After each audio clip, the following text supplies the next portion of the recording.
Now we have the other side to play with. Oh, so blank. I'm going to take this surface and just do a little bit of coloring first. Just adding my light colors, such as this candlelight.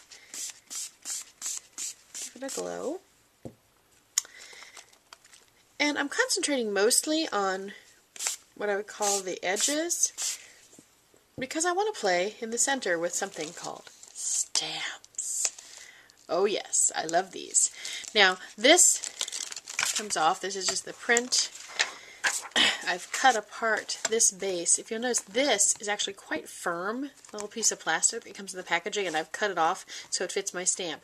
This is a butterfly stamp, and these things have a, the side that's detailed and the side that gets attached to the block, which is flat.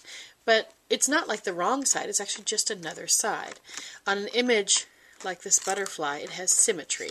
So if I glue it down the center, both sides are the same. So I can use this as a shadow stamp. And what I'm going to do is move these guys aside for a moment and lay down some of my Pashmina Glimmer Mist onto the mat, along with some of that yellow,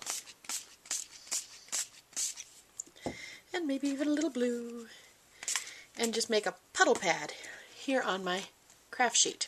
And take this and place it down, flat side down, into the mist. And now I'm going to take my stamp and place it onto the project. Now to get firm adhesion here, I usually do take something larger like an acrylic block and just press everybody down. Okay, and let's see what we get. Isn't that fun? Now that's a shadow. Now we have to clean this off thoroughly so that we can flip it over to the other side and use it. Now I'm going to flip the stamp over with the detail side up. Spray a little mist on here.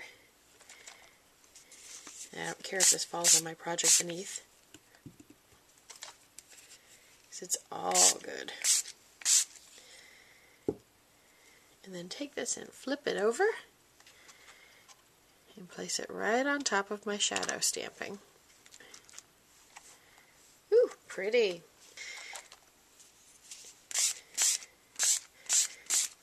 I'm going to give you a hint right now. As you're seeing, this is like this, this blank canvas.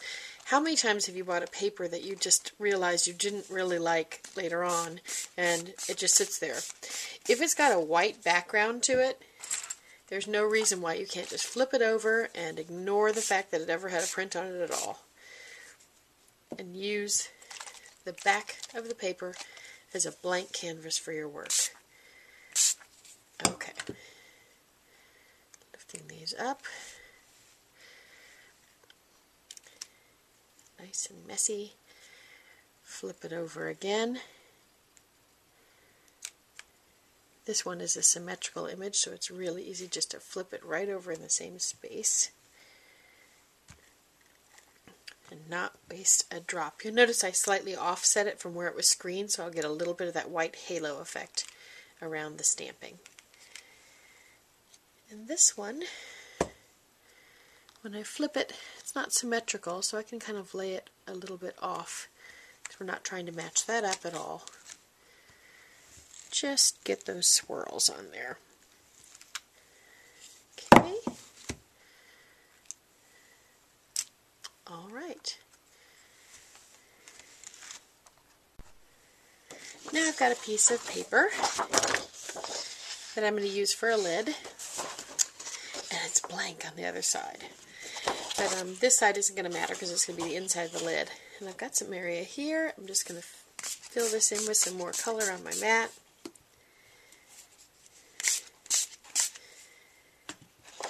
And place this down in here because it's just, you don't want to, like I said, waste a drop. And now I've got some really pretty ink on the front of here. Now for a little bit of paper engineering. I'm going to make a simple lid. kind of an origami box fold. This is a 12 by 12 sheet of paper. I'm just going to fold it diagonally to the corner. Open that up and go to the other corner. I'm going to link you to a website online that shows this fold by fold. Okay, so now I've got an X, and here's the center. I'm going to take each corner and bring it to the center and fold down the edge.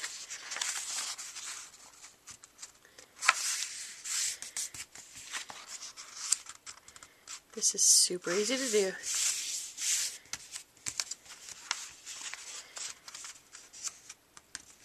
As you can see, the beginnings of making an envelope if you wish to. Alright, now each edge is going to get folded in. And this is where it can be a little tricky. If your paper's thick, you might want to use a bone folder or even the edge of an acrylic block to help you kind of scrape down those scores. Open up, fold to the center, score, and do that around on all four sides.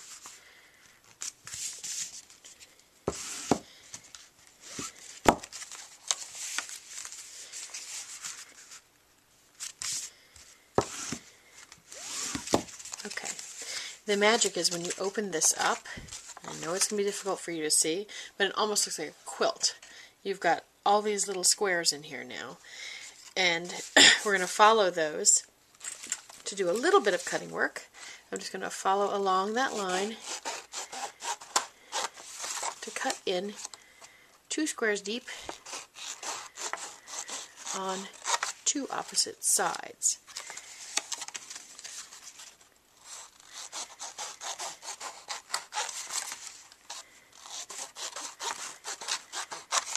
Okay, now we're going to take a little dab of glue and put this in the center area here. And then I'm going to take these pieces and fold them in. Okay, so the points meet in the center. Fold in the edges.